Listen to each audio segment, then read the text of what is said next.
Good morning. Today is September 9th, 2025. We're in Manchester, Connecticut, taping an interview with retired Major General David W. Gay, who was Adjutant General of Connecticut from 1992 to 1999. For the record, his last name is spelled G-A-Y. General Gay, good morning. Good morning. Thank you for making time for us to tape this interview for the archives of the Connecticut Military Department. Sir, I understand you turned 90 in July. Yes, I did. Congratulations. You're welcome. I'm not sure I'll make it, but I'll try. You have more than 41 years of military service, so we have a lot to cover today. For listeners who are not familiar with Army terminology, because we'll be giving you a copy of this, sir, so you can make it available to your children and grandchildren and so on. Thank you. An adjutant general is often referred to as TAG, T-A-G, an acronym meaning the adjutant general, and I may use that term, just not to say all the syllables every time. TAG, we'll know what we're talking about. I'm very comfortable with that. Okay. All right.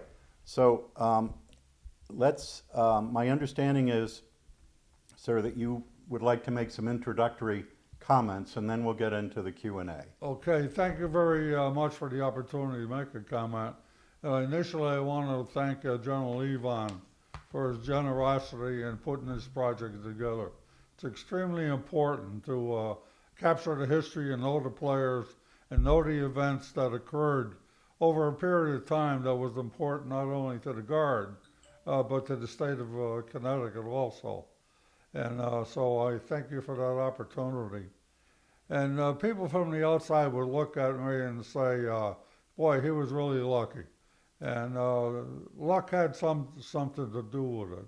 But that's really not the case. The case of getting ahead in the military, as you well know from your experience, is you got to work like heck for it. That you're in competition with several qualified people, and you have to be able to separate yourself from those people, and that is done by sheer effort and extra work in most cases. So that I also would like to indicate that it's important to have principles and to have the leadership and have the support of the people that you work with in order to really progress in the business, as it were. And I think that one of the most important things, I think, in my total career is that, in effect, I wore stripes for 8 years. And then when you wear stripes, you get to know what proper use of authority is and improper use of authority. You understand responsibility. You understand taking care of members of your squad, members of your team, and you work like heck to do that. And when you take care of that soldier, you gain his respect. And once you have that respect, there's no limit to the effort that that soldier will put in on your behalf. So it's extremely important in my life that I wore stripes both in the Marine Corps and in the National Guard. Well, sir, I'm going to ask you about that. So let's begin at the beginning. Where were you born? I was born in Brooklyn, New York, and then my father got a job up here in Hartford during the end of the Depression period. We moved to Hartford, and then in grammar school, I came out to Manchester here, and basically I'm a Manchester resident all my life. And so you basically grew up in Manchester? Yes, I did. Mm-hmm. And where did you attend high school? I went to Manchester High.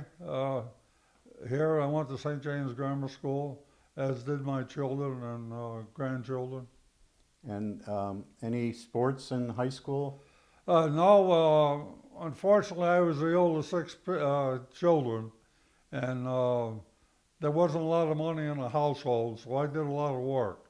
As most people in this town did, we were involved in paper routes, and then later working in the farms when you're 13, 14 years old, tobacco and so forth. This was known as Tobacco Valley here in the Hartford area. So even in high school, I worked after school in stores, and I worked during the summers, so that some of the money went home, and some I was able to go to a movie with. And in those days, Manchester, Connecticut had a lot more rural land, a lot less development. Yes. Matter of fact, when my family moved here, I think there was only about 14,000 people in terms of residents, and it was the city or village charm. Well, it still has the title, but it lost some of the charm because we now have 60,000 people. Yeah, more than triple. Now, when you were growing up, General, did you have relatives who had served in the military? Well, my New York side, where I was born in Brooklyn, my mother's family was from there, and all her brothers were in the military. They joined they were all athletes in the New York area in various sports, and they joined the Army in 1939 to do their 2 years and get it over with and play sports. Unfortunately, when their tour was up actually in November of 41, they didn't let them out. And of course, then December 7th, and they didn't get out till 1945. So the good thing is they all did, in fact, get out. They survived. They all survived. And you enlisted in the Marine Corps. How old were you when you enlisted? Well, I was a senior in high school when they formed a new unit here in Hartford. It was called the 70th Special Infantry Company. And I joined the reserves as a senior in high school in March of '53. And I graduated in June of '53 and went on active duty in July of '53 and did the normal Paris Island, Camp Lejeune tour. And what made you choose the Marine Corps? Well, I was hanging around with 3 or 4 guys, and they knew more about the Marine Corps than I did, so I just joined the team, and we all joined the 70th Special, and in July, 5 of us went on active duty. And I may have my dates wrong, but if you went on active duty in July of '53, technically the Korean War was still going on at that point. Exactly, and I was transferred to K3 Korea in the mid '54. I was on the water from San Diego and went to Iwakuni, Japan, transferred to K3 Korea, Pohang, and I got there in September of '54, and that was still considered a war zone then. But then later on, several months later, they recalculated that and they determined the real end of the war was 1 January '53, not '54. But I spent 22 months over in Korea, came back from Korea, was transferred to the London submarine base, Marine Barracks, was a sergeant down there, and I was discharged from the submarine base. So Paris Island, Camp Lejeune, and then an overseas tour in Korea. Yes, the normal tour was 14 months, but I was lucky they kept me a while, and I was there for 22 months. 22 months. And looking at your later career in the Army, what effect do you think your Marine Corps service had in forming who you are? A major effect. That's where I learned how to take care of a soldier and the responsibilities of a squad leader, the responsibilities of a sergeant, and I learned most of the early leadership traits, if you will, in the Marine Corps. And when I came into the Connecticut National Guard, I joined as a PFC. So I started that whole regime over again. And now, when you were discharged from the Marine Corps, that was in '56? October of 56, yes. And then you joined the Connecticut Army National Guard in 1960. March of 60. Did you have a break in service? Yes, I did. All right. And what made you decide on the Army National Guard versus, say, staying in the Marine Reserve? Well, the Marine Reserve opportunity really didn't exist at that time because I don't recall that there was any Marine units in Connecticut. There may have been, but I wasn't aware of them. And after 39 months on active duty, I wanted a break anyway, and was trying to find myself, frankly. Mm-hmm. And I was, took different jobs here in the Manchester area. Ended up working for the post office. And while I was at the post office, I heard that there was a OCS program in the Connecticut National Guard. So I initially went into the Hartford Armory to find out about the OCS program. And they hustled me up to a room to see a Colonel Legacy, and I spoke to him, and the next thing I know, I was a PFC in the Nike missile program. So I always said that the next time I talk to Legacy, I'm really going to pay attention. Now, when you joined in the Connecticut Army National Guard 1960, Eisenhower was still president. The tag at that time was Major General Frederick G. Renke. Yes, he was. Now, did you have any contact with him in those days? I think he was probably tagged for a couple of years after you enlisted. Not personal contact at all. The Nike missile program, which we'll get into, was it was a part of the Connecticut National Guard, but they were an entity unto themselves. We were self-contained, self-operated, self-everything. So we had no contact that you would have with a normal engineer unit or whatever with the Adjutant General and that whole side of the National Guard, because we had a mission.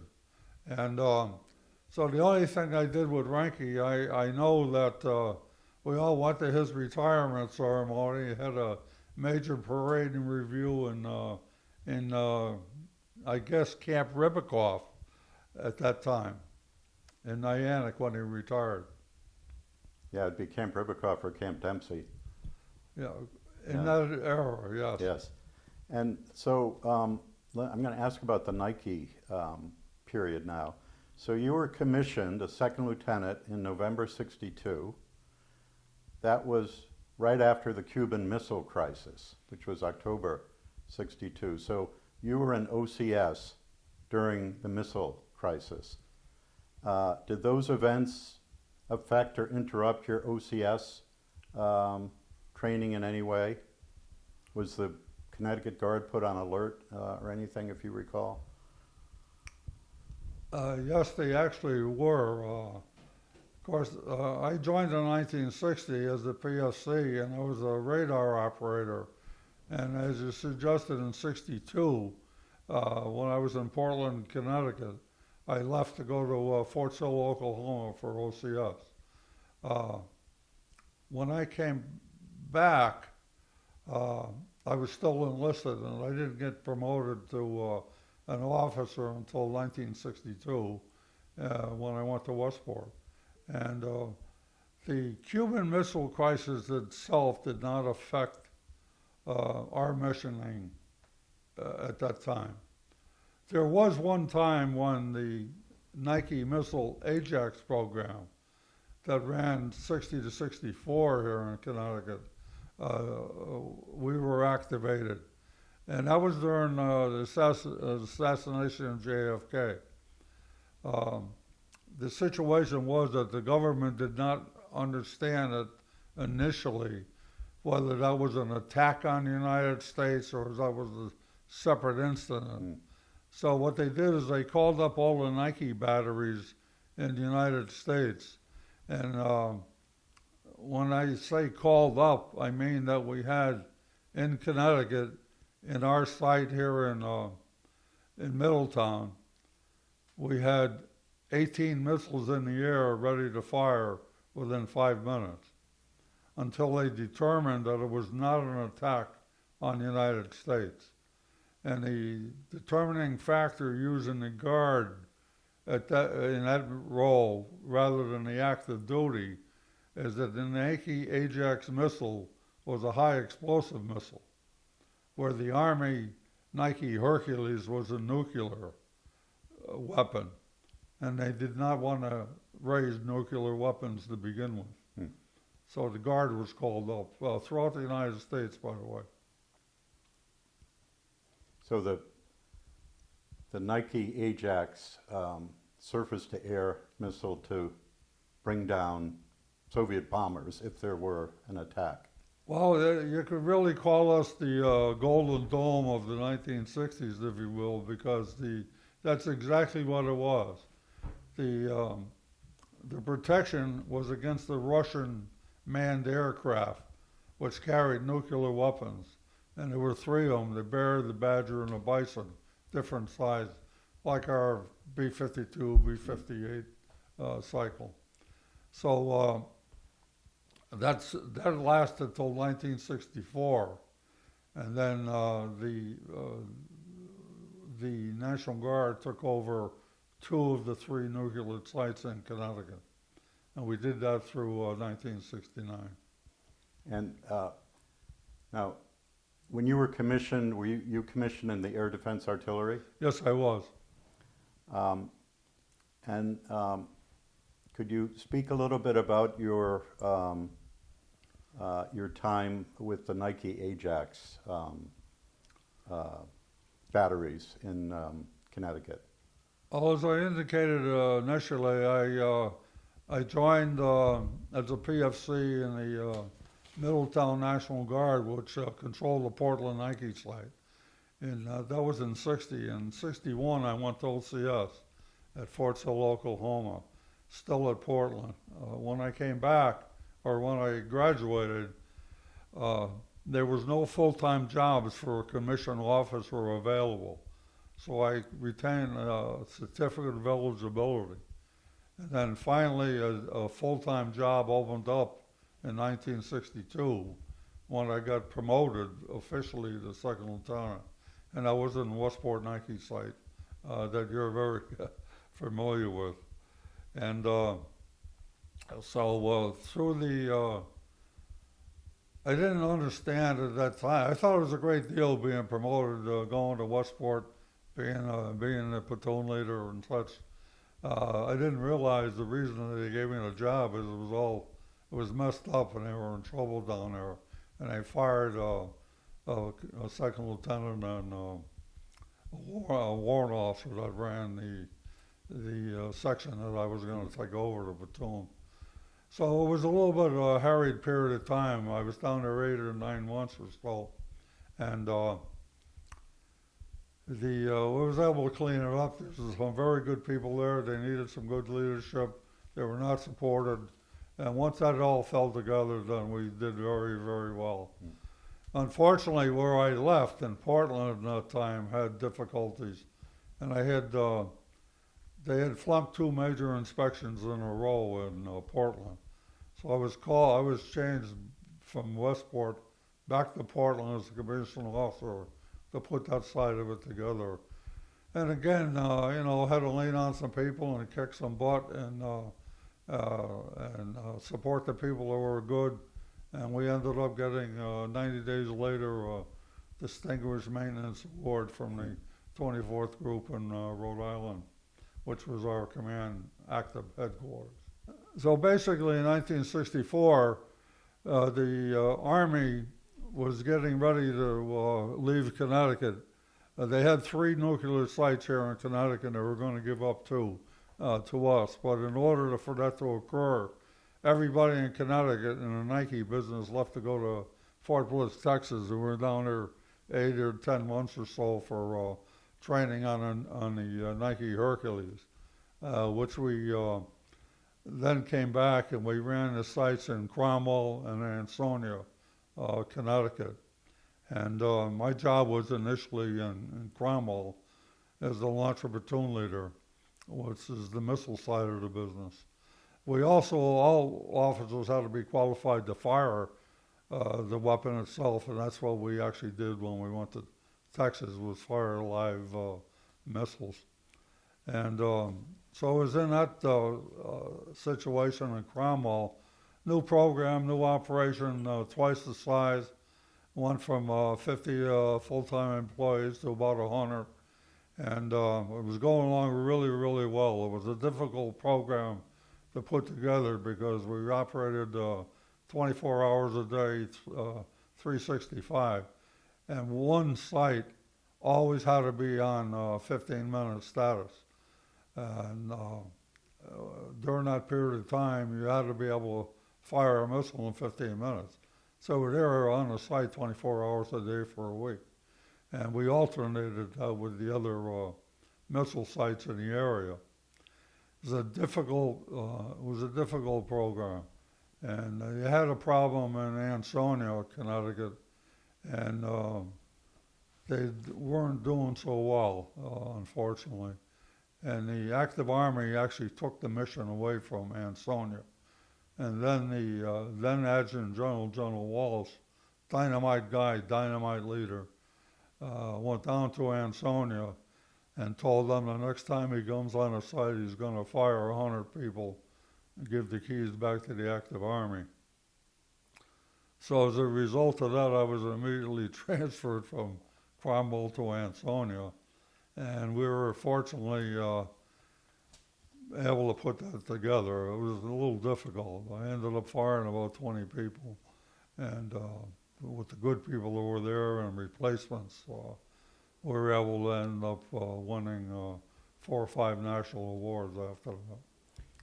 So the Connecticut Guard kept the Ansonia Nike Hercules site. It didn't go back to the... No, it did not, because we were able to pull it out. Actually, I got promoted down there.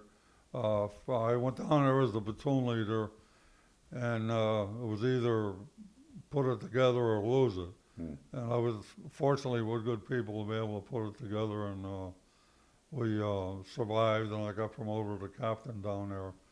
And I was also busy on the other side of the world, if you will, with the rest of the Connecticut National Guard.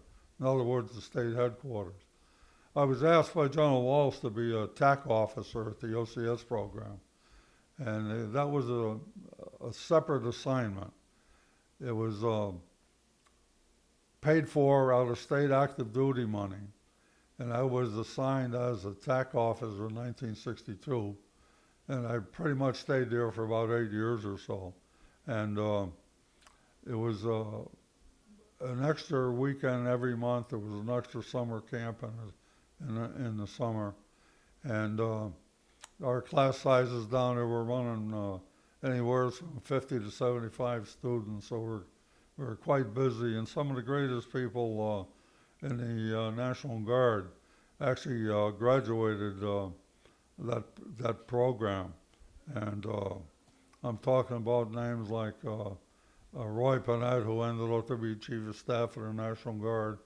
Colonel Bob DeVoe ended up to be the United States Property and Fiscal Officer, a battalion commander also. Dan DiGiulio, a colonel, ended up with the brigade commander, so that we had very, very good people going through the OCS program. And initially I was assigned to work with Captain Joe Tarrant. He ended up to be the commanding officer of the 2102 Infantry in Waterbury as a colonel. And later on, a good friend, Colonel Dan McGuire, he was a senior TAC, and I worked for him. And then still later, I worked with Captain Phil Biondi. And that was an interesting activity because we made an appointment one time with the General Wallace, the Adjutant General, and went in to tell him that we thought that he was missing something in the NCO school. And what he was missing, in our thought, was the senior NCO school. They had a basic and they had a middle, but they had no senior NCO course. So General Walsh said to us, don't give me a problem, give me a solution. So Skip and I left and we went to a restaurant and sat down with a pad and put together what we thought was a good program of three consecutive weekends, labeled the senior NCO school, filled out the program of instruction, put down the criteria for entry, how they were treated while they were in a class, because they're not boot camp kind of people now, they're senior NCOs. And so the General Walsh bought off on it and instituted the senior NCO school. So I was always very happy with our involvement in that. And it was funny that people that went through the program and graduated, like DeVoe and Panett and Biondi, Savo and other people, they also came back and they worked for me as when I was a senior TAC.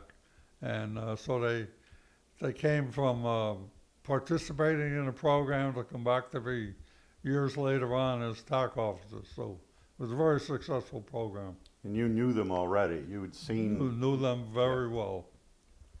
How long were you the TAC officer, sir? Basically about 8 years. And like I said, that was an excellent assignment. And one of the extra things that I also was involved in that all of these played a role in my future. But this one also played a major role in my future. General Walsh grabbed about 30 junior officers and they put them in a classroom, which is an emergency management course. It was titled Radiological Monitor Instructors Course. And there was about 30 of us there, and we went through the course for a week or so. And when we graduated, we got a diploma. And it was, like I said, there was 30 in the class. And I looked at the diploma and it said, Radiological Monitor Instructor. And I pondered that a little bit and I said, what's that about? So I went down to Office of Emergency Management in the Hartford Armory to ask. And basically what it did is it qualified me to teach radiological monitoring. And I asked about that, and they had a 16-hour course with radioactive test sources, and they would pay you $96 to teach this course. So I said, geez, that's pretty good. I'd like to do that. So I started teaching radiological monitoring throughout the state of Connecticut, basically to fire departments, police departments, telephone company, water companies, and that sort of thing. And it was going along pretty well. I was a little busy, but I thought I liked that aspect of it, and I liked that separate chain of opportunity. So what I did is I went to Yukon on my own. I took a shelter manager instructor's course, and then I took a civil emergency management course, and then I took a radiological defense officer's course. And basically, while I was in the Nike program, I was also at the OCS program, but as a third thing, I was teaching these subjects throughout the state in the evening, also for extra money for the family. I also had 3 children at that time. So I was pretty busy. Very active. And the program for me ended up in 1969. I was the S4 of the battalion at that time. An unusual thing occurred is that the group headquarters, Active Army, located in Rhode Island, in charge of all its sites in Mass, Rhode Island, Connecticut. The colonel over there was missing his S4. So he put in a request for General Walsh for me to go and be his S4 in Rhode Island, which I did. And I was there for about 6 weeks on an active Army group headquarters, acting as their S4. As a matter of fact, the first assignment he gave me when I got there on a Sunday night was to see command maintenance management inspection of his headquarters on Monday morning, and he had the team all put together. Well, unfortunately, he didn't do too well, and I flunked him. And he was quite upset about that. He called me in to talk about it. And he basically wanted to know what the problem was. I whipped it on him.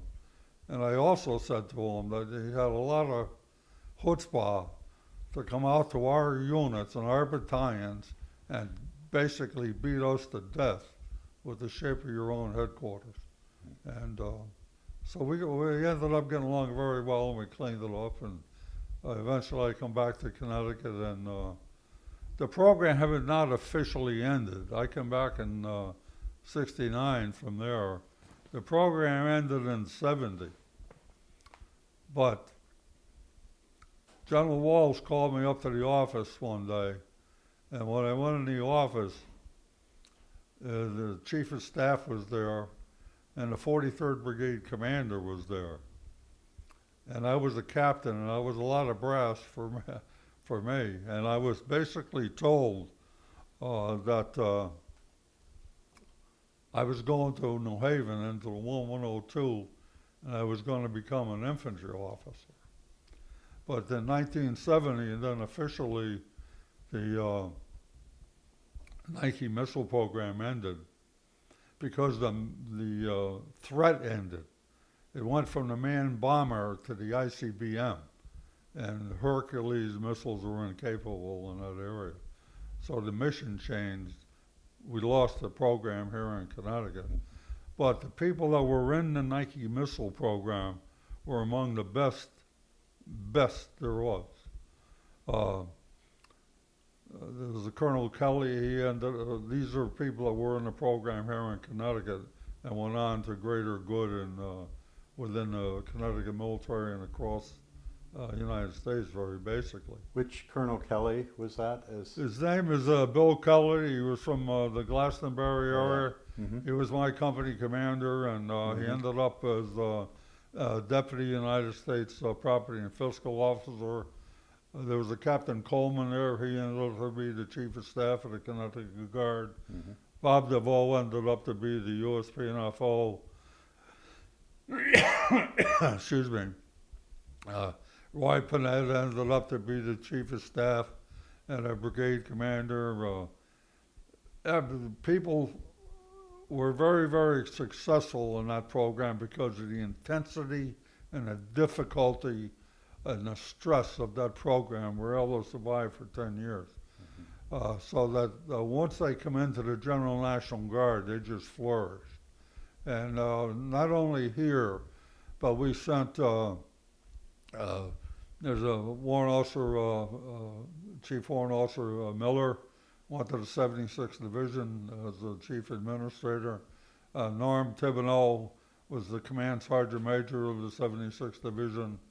The Command Sergeant Major for the state of Oregon was from Connecticut.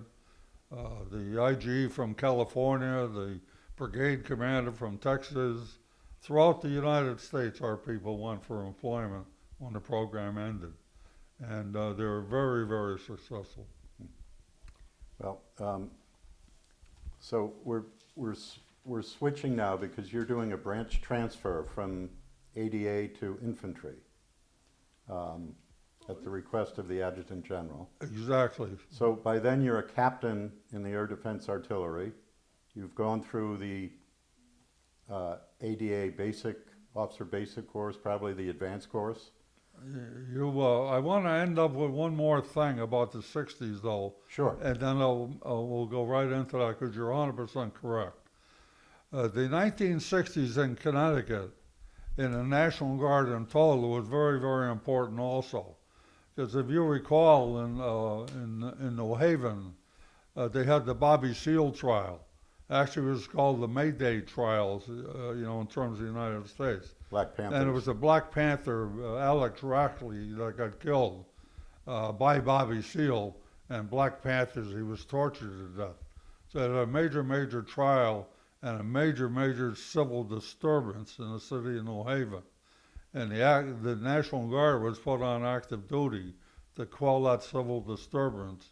And General Walsh did a magnificent job, which was being reported that way in terms of Newsweek and the national media. And one of the great successes of the Guard integrated with the Yale students, and the Yale students really were a great asset in quelling the Bobby Seale civil disturbance in the city of New Haven. And then a little bit later on in the 60s, you had the death of Martin Luther King. And it was major disturbances in the city of Hartford, Connecticut. When New Haven, the 1102 Infantry, which I went to much later, was the unit that was activated. And in Hartford, the unit that was activated was the 169th Infantry Battalion out of Manchester, matter of fact.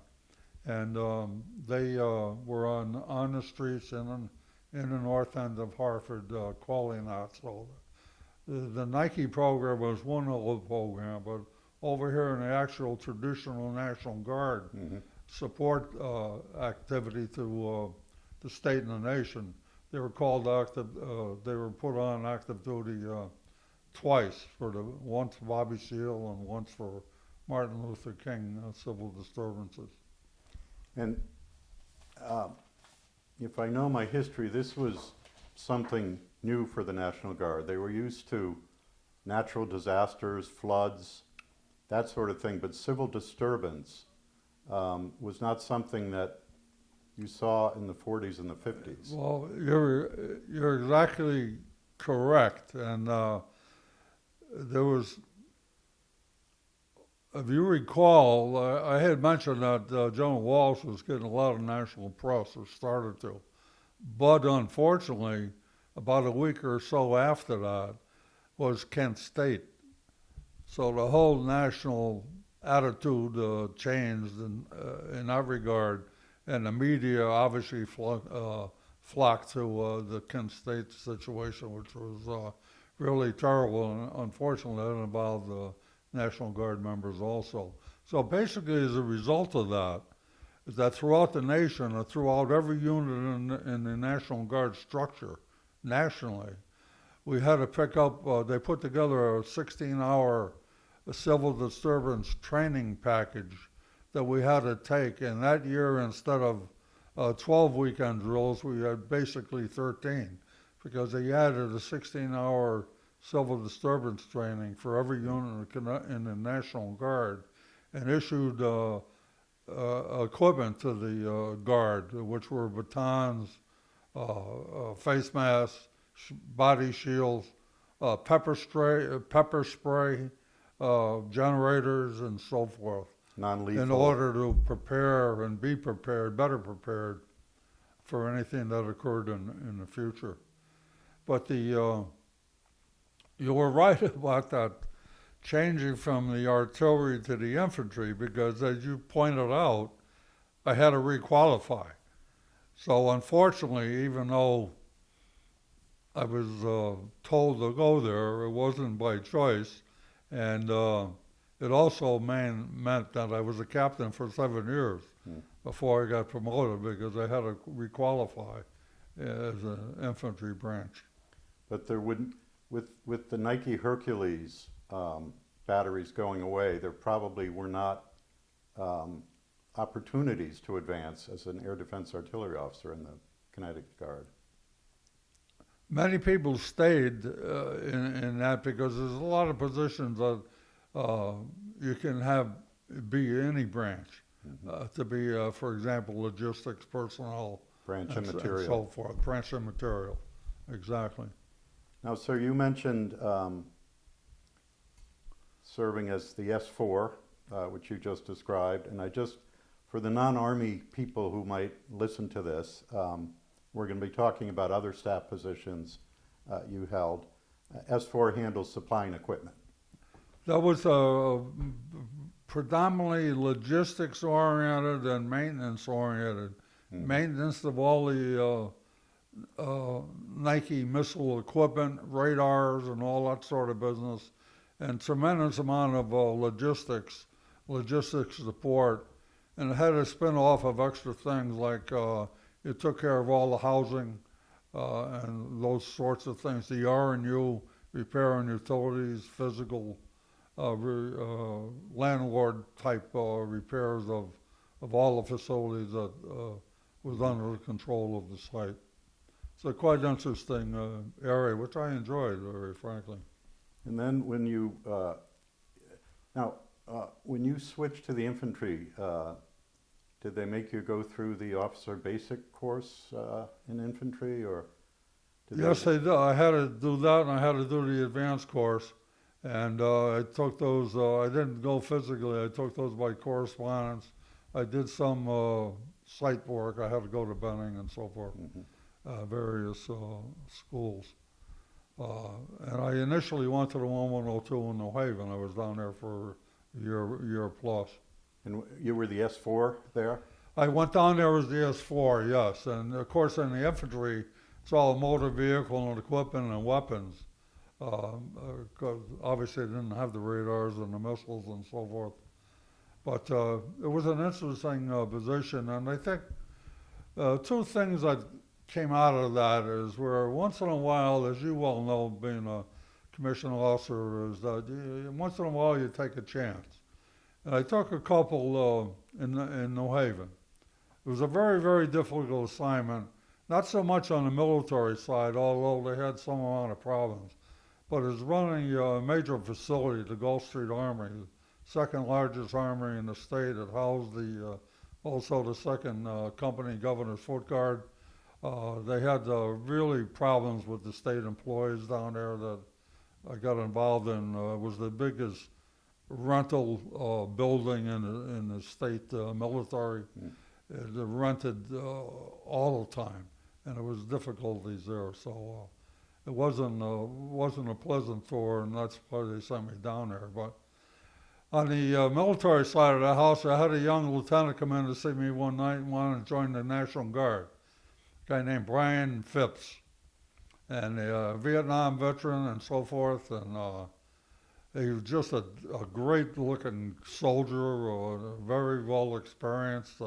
He was one of the guys that we would really like. And so I sent him down for a physical, and he came in to see me the next morning, and he said, "We have a problem." I said, "What's the problem, Brian?" He said, "Well, I flunked the physical." I said, "What the heck are you talking about? You meet the height, weight, you look like $1 million. You got your act together." I said, "What happened?" "Well, this was the psych side of the house, a little PTSD side of the house." Yeah.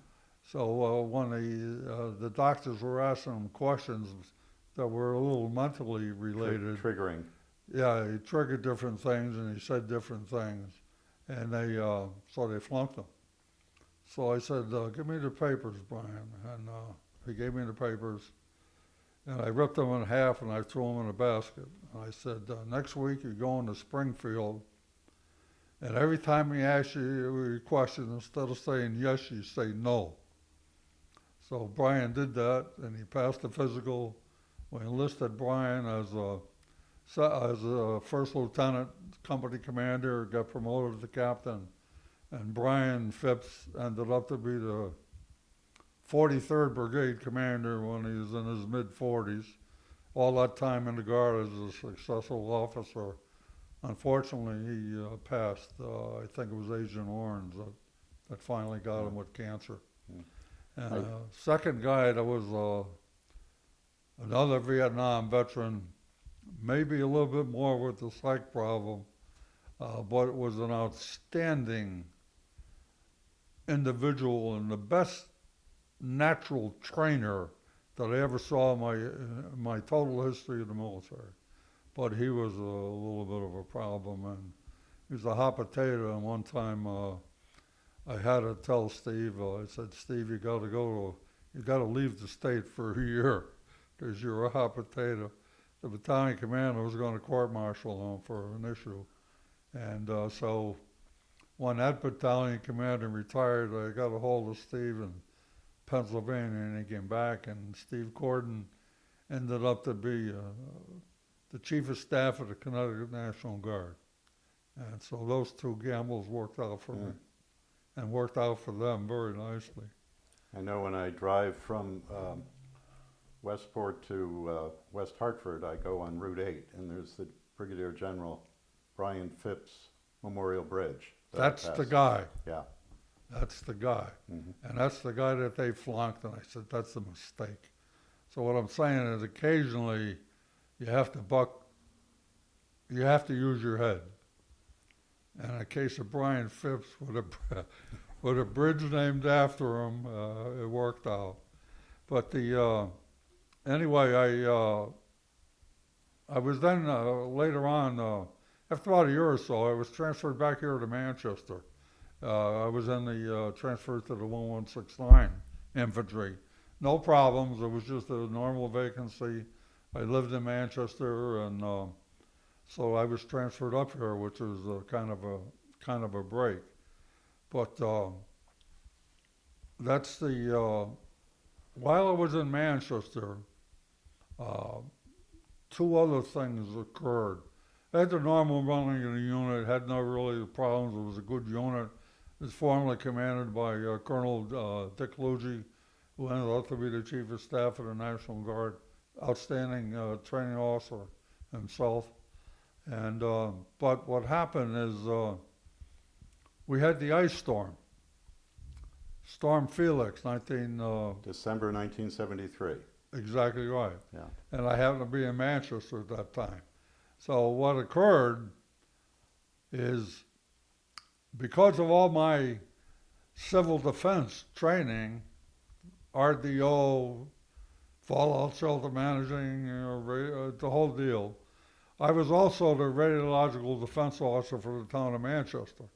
So I went up to the emergency center on that Monday night, coordinating with the full-time OEM and seeing if I could provide any help.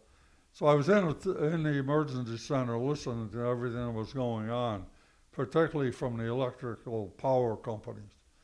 And I grabbed the guy on the side from the power company. I said, look, you know and I know what you're telling these people is total malarkey. I said, there's not going to be a light bulb on in the state tomorrow morning. And I said, you know it and I know it. But I said, I also know one other thing, that you're going to put the Manchester Hospital online somehow. And I am right behind the Manchester Hospital. And when they get power, I want power, because I'm going to open it up to the public.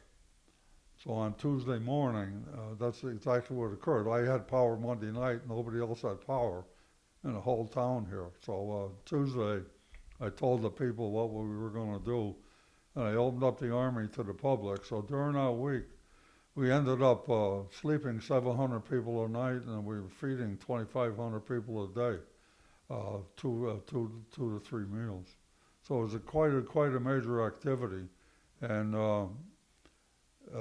matter of fact, Governor Meskel came back from his ski trip, his infamous ski trip, because he was out of state for the storm. And his first meeting was in the Manchester Armory with myself and a town manager, and he visited our facility, saw the people and so forth, and held his first statewide conference from the Manchester Armory. So all that business that I did as the second or first lieutenant on the outside, in the terms of civil emergency management, I was a fallout shelter instructor. So I knew exactly how to run an armory full of civilians with 2,500 people wanting to eat. And so the serendipity thing comes into play here, but not so much. It's because I went out and did the extra thing to get trained. And here it is many years later, it came to be very, very important, because I was the fallout shelter manager and instructor, which is quite interesting. The second thing that occurred out there that had a future impact on my career, that we were the first battalion, infantry battalion, in the whole 26th Division to be 100% in recruiting and retention. So that stood me in good stead later on. But they had a very big event there. The division commander, 2-star from Massachusetts, came down. The adjutant general came out. We enlisted the person that was put as 100%. Was that the 169th? I was in the 1169 at the time. 1169. And you were the S1? Yes, So at that time. directly came in your wheelhouse as personnel and administration. Exactly right. Yeah. So and of course the big national push was for recruiting and retention. That was the NGB push nationally across the United States for strength.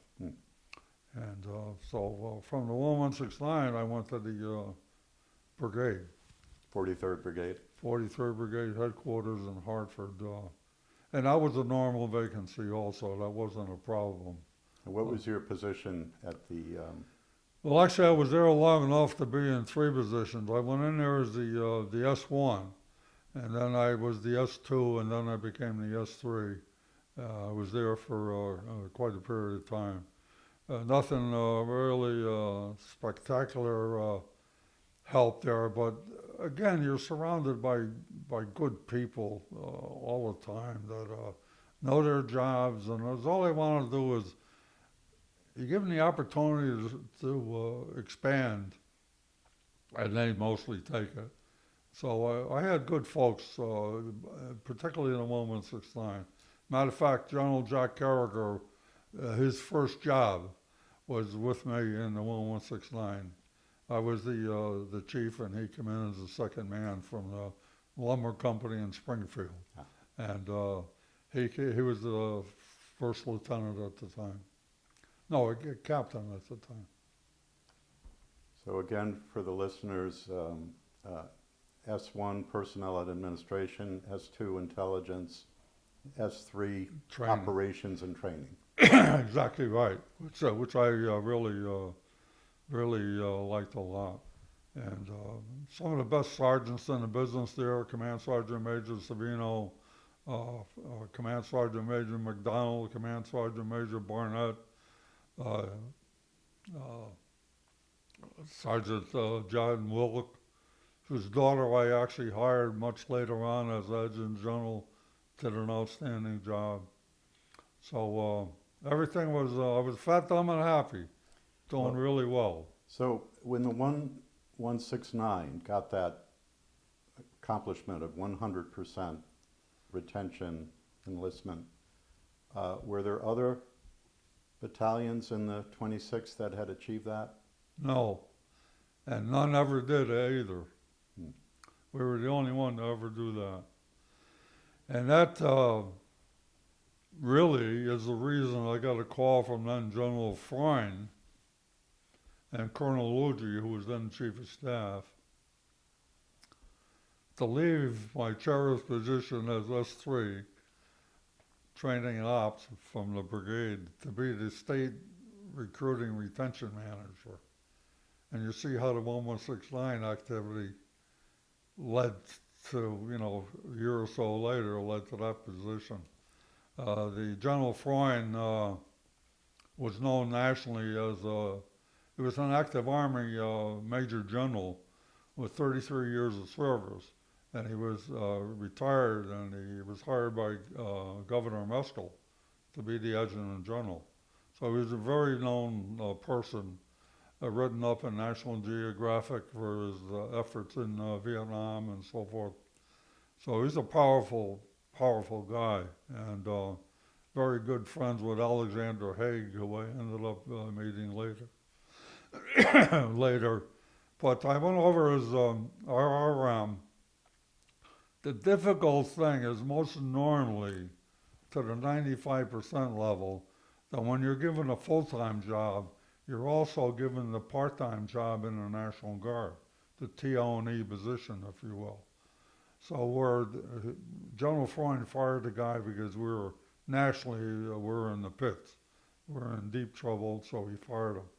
Actually, he didn't fire me, he moved him. So I was moved into that position. The unfortunate thing for me is instead of being full-time and part-time in the RRM job, where I could have 100% focus on it. I was also still the 43rd Brigade S3. They kept me there. And then about a year into the business, I got a call from the chief and they said, we're going to move you out of the brigade. And I said, boy, thank God, I'm really busy. And but they didn't move me to the RRM position. They moved me to the XO, the 2102 Infantry in Waterbury, which was the lowest strength battalion in the brigade. So they had a method to their madness, which didn't help me a bit. It's like trying to chase two rabbits in a field. Yeah, but so anyway, the first thing I did though as RRM, I went to a national conference in Alabama. And Alabama at that time, with 17,000 guardsmen, was the highest rated unit in the nation. So I went down there to find out what the heck that RRM was doing. And when I saw it, I just couldn't believe the size and the quality of their operation. But I come back to Connecticut and leaned on some folks, learned some things. I joined the national committee I was on the recruiting retention managers national committee also at the time. And one of the things I saw in Alabama was that they had free state tuition. So I came back to Connecticut and I said, gee whiz, that's a big incentive to be able to, what the free tuition related to was all community colleges, all state universities, and UConn. You had free tuition if you were a member of the Guard. So I immediately went to work with that. And because of living in the Hartford area all my life and the people in the Guard that I met and so forth, I knew most of and the fact that the capital and most of the people used to come down to the Officers Club in the Hartford Armory for lunch and after for a taste of the creature, if you will. And so I got to meet the Irish Mafia, if you will, from Hartford. And I'm talking about Governor Bill O'Neill, who was then just a state representative from East Hampton, Jim Kennelly, who was the Speaker of the House, but then was just a state rep. His wife, Barbara, was the Secretary of the State. So I knew all these people. And I talked to them about this free tuition business. And I had a champion in the tech schools that were under the community colleges, and he jumped in full-time to help me out. So with a plan, I went to General Freund, and General Freund, with his great legal people that he had working for him, put together a statute change and submitted it to the legislature, and I kind of horsed it through. I appeared before the military committee and the appropriations committee and so forth. And we had quite a beef because they weren't enthusiastic about that. And I said, look, I'm a nice guy, but you want to play hardball, I play hardball with anybody. And I said, this is the deal, that I will go public on a fact that the children of every professor in the state educational system goes to college free, and you're going to vote against National Guardsmen that are out there for the flood of '55 and the snowstorms and the ice storms and so forth. And I said, I don't think you're going to win the public opinion on that. So the tuition bill was passed. And it immediately gave me a big jump on recruiting. And the second thing that I saw that was important, so we used to, at that time, we were enlisting 1,000 people a year in the Guard. And unfortunately, we were losing 36% of them before they went away to basic training, because there was a gap from enlistment to basic training of about 4 months. And during that 4-month period of time, many of them, 36% of them, changed their mind. They didn't show up. So because of my people, Nike people, I went to the division, Thibodeau and Miller. I was aware of the fact that they had drill instructors over in the 76th Division. And their annual training situation was being a DI down to Fort Dix in New Jersey. But during a year between summer camps, they really didn't have a mission as a DI. So what we did is I worked with the